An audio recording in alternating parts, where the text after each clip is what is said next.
Jadi sebab itulah timbullah anggapan dari orang asing gitu ya terhadap orang Malaysia bahwa orang Malaysia ini adalah orang-orang pemalas karena tidak mau kerja panas-panasan, tidak mau namun pada kali ini saya akan menyampaikan perspektif saya sendiri, akan menyampaikan pandangan saya pribadi setelah saya ada di Malaysia nih.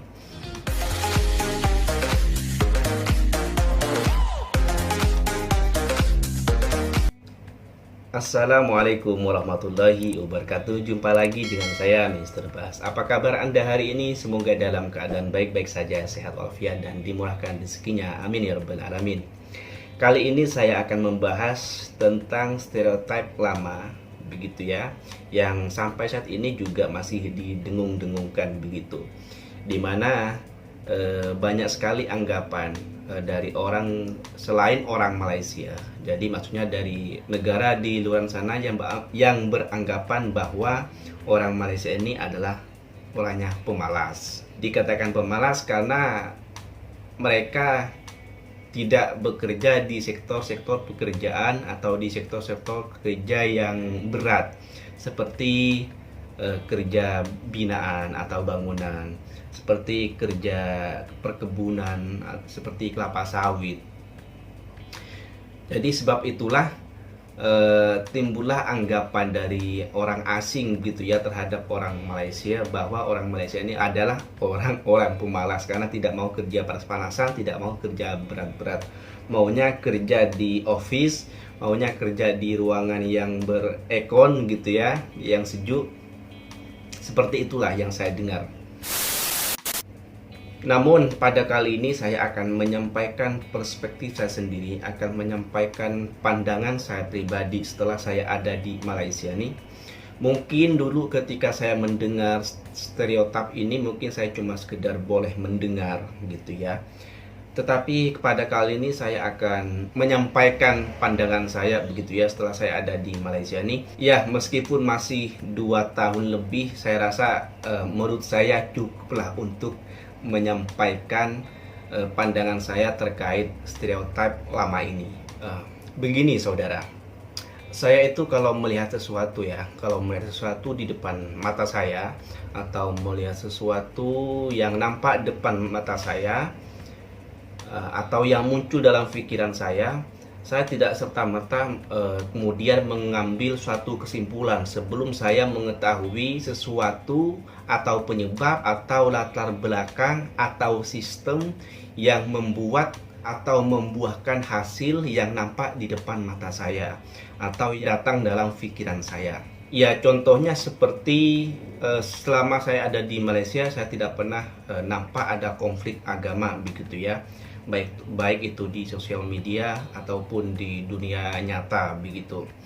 Setelah saya cari tahu ternyata ada undang-undang bahwa ulama itu harus punya sertifikat atau tauliyah begitu ya di Malaysia, yang dimana ini untuk menyeleksi, untuk memverifikasi ulama ini layak tidak untuk menyampaikan dakwah di tengah masyarakat. Takutnya nanti ajaran yang dibawa adalah ajaran yang sesat begitu. Jadi ada sistemnya untuk mencegah kericuhan atau konflik di tengah-tengah masyarakat.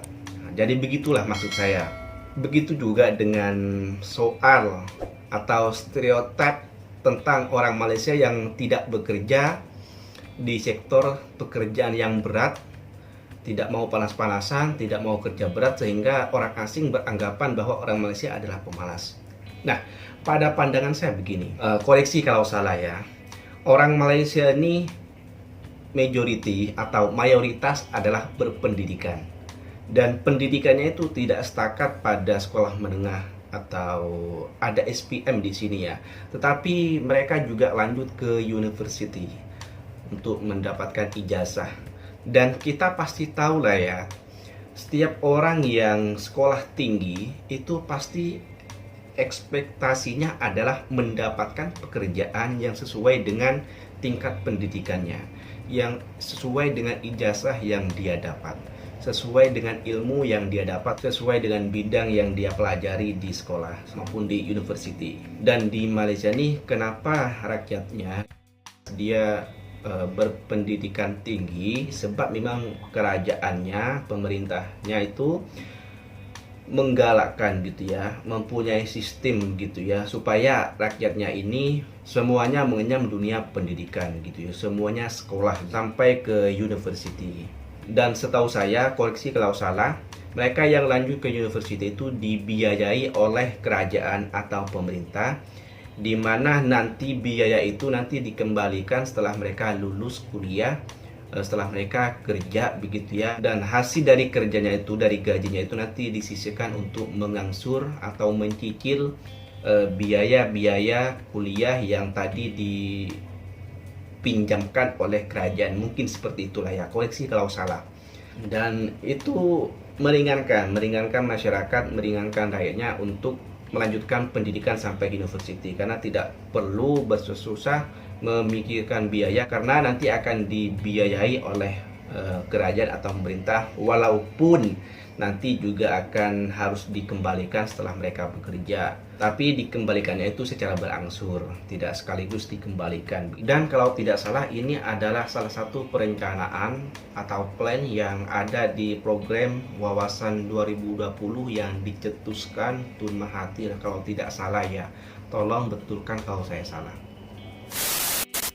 Nah, itu mengapa menurut saya mereka itu berpikir jangan dulu saya kerja di sektor bangunan, jangan dulu saya kerja di sektor berat, saya masih punya ijazah, saya harus cari kerja, saya harus mendapatkan pekerjaan yang sesuai dengan ijazah saya, yang sesuai dengan tingkat pendidikan saya. Jadi ini masuk akal ya, masuk akal. Di mana-mana orang sekolah tinggi pasti ekspektasinya adalah mereka mendapatkan pekerjaan yang levelnya tinggi, yang sesuai dengan ijazah yang dia dapat gitu. Tidak perlu jauh-jauh deh. Contohnya saya ini punya ijazah sarjana komputer atau informatic engineering. Saya tentunya punya ijazah seperti ini, harapannya saya mendapatkan pekerjaan yang sesuai dengan ijazah saya, paling tidak yang berkaitan dengan komputer, programming, entah apalah begitu, intinya yang berkaitan dengan komputer. Oke, terus pertanyaannya, kenapa saya punya ijazah sarjana pada akhirnya kerja di restoran begitu ya? Sebetulnya saya sebelum kerja di restoran, saya pernah kerja sebagai pengajar di salah satu sekolah SMK, sekolah menengah kejuruan, di mana di situ adalah bidangnya jaringan komputer atau komputer elektronik. Dan saya juga pernah kerja di salah satu bank ternama di Indonesia, yaitu BCI. Karena sebab tertentu saya resign dan saya melamar di salah satu perusahaan besar di Surabaya, dan saya hampir keterima, sudah masuk di tahap ketiga, di mana kalau sudah masuk dalam tahap ketiga ini 80% sudah oke. Tinggal 20% lagi. Jadi di situ saya sudah sempat ditanya mau gaji berapa gitu ya. Ya saya tanyalah standar gaji di Surabaya. Jadi pekerjaan yang saya lamar waktu itu adalah pekerjaan yang bergerak di bidang programming dan multimedia. Ini saya banget begitu. Saya sangat menginginkan pekerjaan ini karena sesuai dengan ijazah saya. Tapi masalahnya saya waktu itu tidak membawa komputer untuk menunjukkan project yang pernah saya buat, yaitu website dan animasi yang pernah saya buat waktu itu. Saya gagal untuk menunjukkan itu untuk demo di depan HRD. Ini loh project saya. Karena waktu itu saya diminta untuk menunjukkan. Saya tidak bawa laptop, tidak bawa notebook. Bagaimana saya mau menunjukkan? Akhirnya sama HRD itu disuruh coba buka di internet.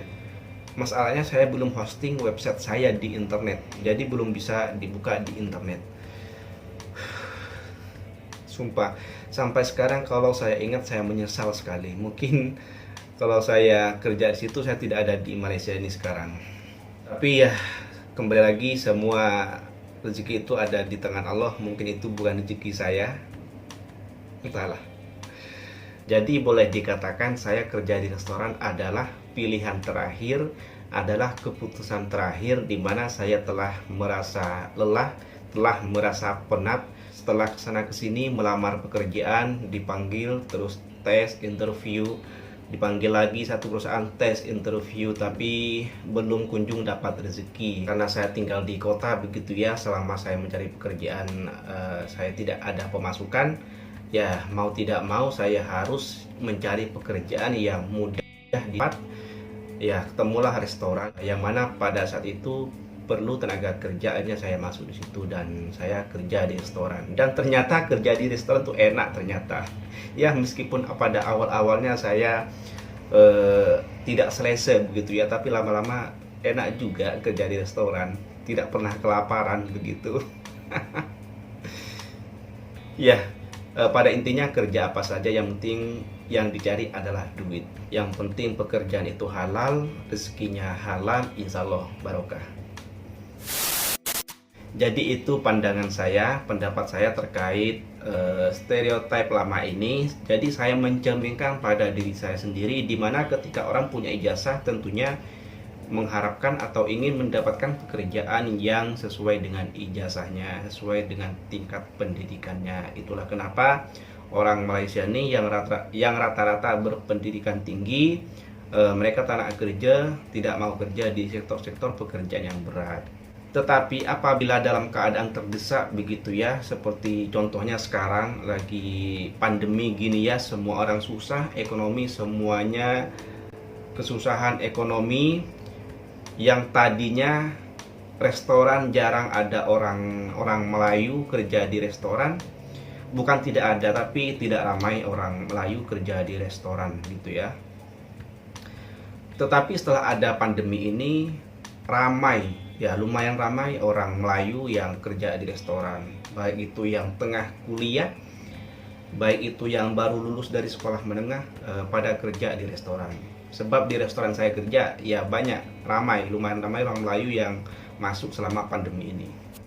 Dan selain itu di Malaysia ini memang sangat banyak lowongan pekerjaan. Bahkan saking banyaknya itu sampai kekurangan tenaga kerja. Itulah kenapa banyak sekali diambil tenaga kerja dari luar negara atau tenaga kerja asing untuk mengisi kekurangan pekerja di sektor-sektor tertentu. Jadi itulah pandangan saya kenapa orang Malaysia ini tidak bekerja di sektor kerjaan berat seperti bangunan atau kebun sawit, atau tidak mau panas-panasan, tidak mau angkat berat-berat. Ya itulah pandangan saya. Mudah-mudahan boleh difahami, dan sekali lagi ini hanyalah pendapat pribadi saya. Mungkin beda orang beda lagi pendapatnya. Oke, mungkin cukup sampai di sini topik pada kali ini. Kurang lebihnya saya mohon maaf. Sebelum saya menutup perjumpaan pada kali ini, saya ingin mengucapkan apabila ada kesalahan atau kesilapan yang terkeluar dari lisan saya mohon maaf sebesar-besarnya. Kalau Anda suka dengan video ini silahkan di like, kalau ingin di share juga, dan jangan lupa untuk subscribe channel ini serta bunyikan tombol loncengnya. Sampai jumpa di next konten. Wassalamualaikum warahmatullahi wabarakatuh.